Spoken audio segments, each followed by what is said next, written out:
This is Jonathan Agger of Fifth Pro Boxing Fans, joined by Sullivan, the manager of Kristian Prenga, who's just announced today that he's going to fight Anthony Joshua July 25th in Riyadh. Keith, what a day for yourselves, the team landing the lottery ticket. Let's be honest, AJ in Riyadh. Just talk to us first of all. How you're feeling about getting this deal over the line. Well, thanks for having me. Yeah, I'm tremendously excited. The team is pretty stoked about the opportunity. For a guy like Kristian Prenga, it's truly a once in a lifetime opportunity. These opportunities don't come knocking all the time, very rarely, if at all. And we're pretty excited. And Christian's ready to buckle down and get right into camp and start working and putting a game plan together and seeing if he could be the victor in July in the Kingdom. But it's an exciting day for all. Yeah, I mean, talk to us how this fight actually came about, because obviously we've known for a while that Joshua was going to take, quote unquote, warm up or comeback or whatever they're calling it. But no one knew who the opponent was going to be. So when did you guys first get approached? Was it Eddie Hearn who approached you? How did it work? So I manage a stable of fighters. My background is I'm an attorney. I'm a litigation attorney here in New York City for almost 30 years. I've been involved in boxing and for probably the past 20 years. I was a deputy commissioner for the New York State Athletic Commission. And the past couple of years, I've been exclusively managing fighters. I did a lot of legal work for a lot of fighters behind the scenes, kids who came through an amateur program for a local charity gym that I'm affiliated with. Phenomenal gym, produced a bunch of pros. And I saw a lot of these kids coming back to me having been ripped off by their managers and their promoters. So when I left the New York State Athletic Commission a couple of years ago, I said, I'm going to start managing fighters. And that's what I've been doing. I manage heavyweight Price Taylor, who's 11-0 from Brooklyn, New York. Patty Donovan, who you probably know about over there in Europe. He's in camp now, getting ready for a fight in Germany in about 3 weeks' time. Mio Yoshida, Nisa Rodriguez, Jim Donovan, Kristian Prenga, a whole slew of fighters. And I'm always being proactive with my fighters. I'm always going to the promoters. I'm not afraid to be shot down. I'm not afraid of rejection. So I'm constantly knocking on the doors of the promoters saying, look, I got this guy. He fits this scenario you have going on, or he just won this fight, and why don't you sign him or why don't you use him? And so I'm constantly knocking on the doors of the promoters. And Matchroom is one of those promoters that I do some business with. And I pitched him to them probably about 4 weeks ago, and they got back to me, I think, 2 weeks ago, and we started talking and seeing where things would develop. But obviously, they were talking to a whole slew of other heavyweights and other managers and different promotional companies. But Kristian was uniquely situated that he was promotionally a free agent. Hmm. I did not sign him to any promoter, and I did that intentionally. That was part of the blueprint and the game plan that I brought to the table when I started managing him only 3 months ago. I've known him for, quite some time, but I've only started managing him formally 3 months ago. Well, couldn't have gone any better then, I guess. Getting a fight like Thank Joshua you. in Saudi straight away. When the announcement came, it came probably about 30 minutes or so after Turkey Al Sheikh effectively announced Joshua and Fury to fight November. So, I'm sure you were obviously aware of what was going on with that. But yeah, what do you make of, obviously people are saying, who's Christian? We don't know who this guy is, etc., etc. I mean, what do you say to people giving him zero chance in this fight? I'd say it's the heavyweight division. It's like watching a home run hitter. It takes one punch to change someone's life. And I'm confident that on July 25th in Saudi Arabia, one punch is going to change Kristian Prenga's life for the better. Confident of it. You know, you look at these fighters that make this mistake. They line up two fights and they overlook inevitably. As much as they say they don't, they overlook the fight that's in front of them. I think Joshua was supposed to fight Wilder, but Wilder took a tune-up fight and got, I think it was against Zhang Zhang or maybe Joe Parker, one of the two, but he got knocked out. I think it was Zhang. I think Zhang knocked him out, and I think Parker beat him on points. And then that Wilder Joshua fight never happened because Wilder's coming off of a loss and it just didn't make sense. There's countless examples. When you have a mega fight like Joshua versus Fury, I don't think either one of those fighters, I don't care how what's going on in their personal life, I don't care how much time they've had out of the ring or fights against non-tough opponents, a YouTuber in Joshua's case, you get right into that fight. The marketing value is just too big to run the risk. And I really think Joshua's team made a miscalculation here in lining up Pranga, a relatively unknown heavyweight, admittedly, a guy who has not been on the world stage, but a guy who's got a tough right hand, a guy who's durable, who can hang in there, and he's going to steal the thunder that night, shock the world. If that does happen, is there a rematch clause, or would you look to get the Fury fight on if Christian wins? If it happens, we're going to look, you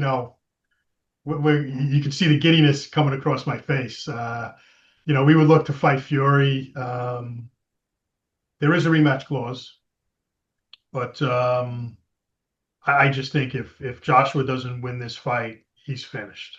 It's over for him. So, you obviously mentioned Christian's right hand, and a lot of people. Well, we've seen the record, 20 wins coming all by knockout. So, what fight can fans expect? Obviously, Joshua's a massive puncher, but yeah, what type of fight can fans expect? I couldn't hear you. What What type of fight can fans expect on July type of 25th?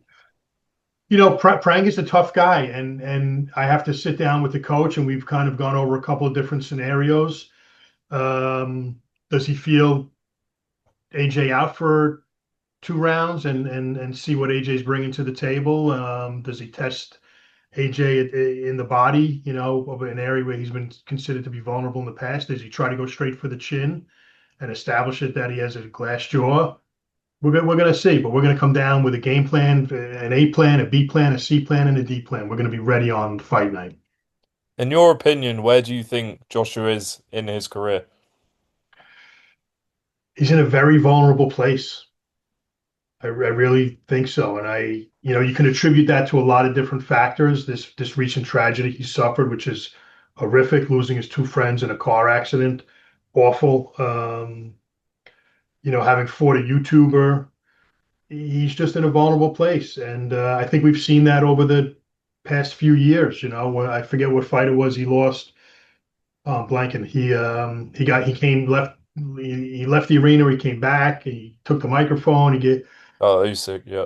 Usyk. It was Usyk. I'm Yeah. sorry. Um, there's just an emotional vulnerability and an uncomfortableness that's present for him, and I don't think that's going to serve him well in this fight. Well, it's going to be interesting, July 25th. Just talk to us a bit about, obviously I'm sure there'll be a press conference and stuff, but what is Christian, background and, I see he's got quite a big fan base, it looks like, in Albania. He does. Christian, whatever AJ's background is, Christian's is the opposite. He has no Olympic medals. He has no Olympic experience. In fact, he has no amateur boxing experience. He was a kickboxer. He started going to the gym to lose weight, to get into shape as a young man. He took a fancy to kickboxing. He excelled and he won some European tournaments and championships. And from there, he transitioned over to boxing. And he's 20-1. His first loss was like 9 years ago in the Netherlands, but his 20 wins have all come by knockout. So Christian is a great guy, just a great guy. He's also an extremely headstrong and confident individual. Extremely. Hmm. And just whilst I've got you here, obviously you mentioned Paddy Donovan, who's got a big fight coming up, final eliminator for the IBF welterweight title. He's taking on Karen Chadazian in Germany, May 15th, I believe the fight is. Yeah, talk to us about that fight and what do you think we're going to get from that fight? I think you're going to see a primed, premier version of Paddy Donovan. I think he's going to be in the best shape physically, mentally, emotionally than you've ever seen him before. It's a unique situation. Like we had the title eliminator against Lewis Crocker in Belfast in I think it was September. March of last Oh, year, sorry, yeah. Hmm. and he got erroneously, horrifically disqualified by the ref. Total misapplication of the rules. The ref had no business disqualifying him under that circumstance. The rule book is very clear. You can't disqualify a fighter under that circumstance. Best you could do if you found it to be intentional was take a point away. But they went straight to a disqualification. So we got the rematch. And then in the rematch, I had to file an appeal through the IBF and the commission. We get the rematch. Very close fight. I'm not going to get into how I scored it or how I think it should have been scored, but there were 2 rounds. We talk about robberies in boxing, I think, far too frequently. And Patty wasn't robbed in that second fight per se overall, but 2 rounds. One judge scored it even, where Patty threw and landed twice as many punches. So how you score it even? You're just not doing your job. You just fell asleep that round as a referee, as a judge. And then one of the other judges, I think it was the 10th or the 11th round, scored it for Crocker, where Patty scored outlanded him 75% to 25. So it was like if you take those 2 rounds, if those two judges get the scoring correct, Patty walks out of there with a world title wrapped around his belt line that night. So we had to file another appeal and get him positioned again. So it's been a rough road. It's been a tough, long year for Patty, but it's all behind him. I tell him take the rearview mirror off and throw it out the window and just look forward and focus on what's ahead of us. And I think he's going through camp with Andy Lee, his trainer, phenomenal trainer and fighter himself, former world champion, who's been in the trenches, who knows what it takes to gut these kind of fights out. And it's a tough fight. It's not an easy fight. It's not an easy fight. If I had him a choice of guys to pick, Karen probably wouldn't be the selection. I can tell you that. So it's a tough fight, but I'm confident Patty's going to come out on top. I'm confident we'll get the title fight and we'll come back to Europe, UK, or Ireland, and we'll fight the winner of Lewis Crocker, Liam Parrow. And I hope it's Lewis Crocker, only because that sets up the trilogy, which would be a fantastic marketing event for everybody involved to have that trilogy. Yeah. And I mean, there's hopefully a big Irish card coming up with Katie Taylor. I don't know if there'd be time to make it by then, but that's a possible destination, I guess. Yeah, that would be fantastic. But yeah, It's exciting for Katie that she's finally getting a fight in Pro Park. Hopefully, not hopefully. over the line yet, but it looks like it's getting there. Yeah. Cool. Keith, so thanks for jumping on, speaking to pro boxing fans. A big few months coming up for you and your stable of fighters. Anyone else in your stable that you want to shout out before we go? I have Mio Yoshida is going to fight the winner of Johnson, Dina Thorslin at the end of this year. That fight should take place in the summer, and then she'll fight the winner. So we have her lined up for a world title fight. And I have Price Taylor, heavyweight from Brooklyn, New York. I call him America's next best heavyweight. He's fighting May 9th in Atlanta, Georgia. Hmm. So a Okay. lot of big things on the horizon. Yeah, absolutely. Cool. Keith, appreciate your time, and obviously July 25th, your man Kristian Prenga will attempt to pull off the upset and ruin all plans for Fury Joshua, right? We're going to steal the thunder, get to the promised land, and shock the world. There you go. Keith, appreciate your time, mate. Thanks. Thanks, you got it. Anytime.